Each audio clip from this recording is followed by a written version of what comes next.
રાજકોટથી વ્યાજખોરોએ વધુ એક યુવકનો ભોગ લીધો છે। માત્ર 200 રૂપિયાના વ્યાજની વસૂલાતમાં યુવકની હત્યા કરવામાં આવી।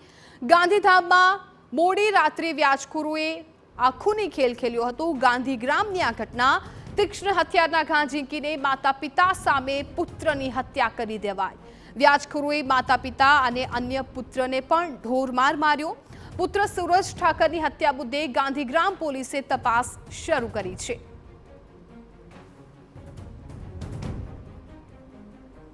ખોડિયાલ પાન પાસે મારા પપ્પા પૈસા દેવા ગયા હતા આ કમલેશભાઈને 20,000 રૂપિયા। તો 20,000 રૂપિયા દેવા ગયા હતા તો એમને એવું કીધું કે 200 રૂપિયા વ્યાજ આપો એમ।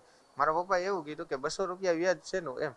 તો એ કે તમે જ્યારે પૈસા આપ્યા હતા ત્યારે તમે વ્યાજ કાપીને જ પૈસા આપ્યા હતા। રોજનું 200 રૂપિયા વ્યાજ લેતા હતા અને મારા પપ્પા પરત કરવા ગયા ને તો કે એ દિવસનું વ્યાજ લાગશે જ।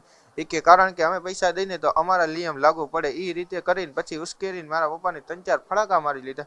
મારા પપ્પા ત્યાંથી ઘરે આવતા રહ્યા। ઘરે આવીને અમને પરિવારજનોને વાત કરી કે આ રીતે કમલેશભાઈ વર્તન કર્યું ને અમે લોકો પછી એને પૈસા દેવા ગયા। હું, મારા મમ્મી અને મારો ભાઈ સુરજ, જેની હત્યા કરી જીગર ગોસાએ।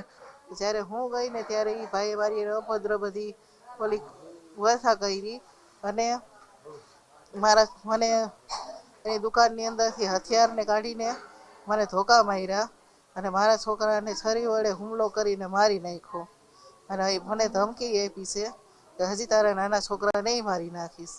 મારી સરકાર પાસે એક જ માંગ છે કે અમને ન્યાય મળે અને આવા વ્યાજખોરો સામે એક્શન લેવાય અને જેમ મારો છોકરો અત્યારે વયો ગયો છે ને એમ એના છોકરાને ફાંસીની સજા થાય।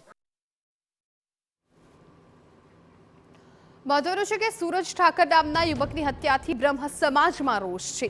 સામાજિક અગ્રણી અને પરિવારજનોની આરોપીઓ સામે કડક કાર્યવાહીની માંગ છે। પોલીસ અધિકારીઓ ઠોસ કાર્યવાહીની હૈયાધારણા આપે તેવું અગ્રણીનું કહેવું છે। કડક કાર્યવાહીનું આશ્વાસન નહીં મળે ત્યાં સુધી મૃતદેહ નહીં સ્વીકારાય। આરોપીઓ સામે કડક કલમો હેઠળ કાર્યવાહી કરવામાં આવે।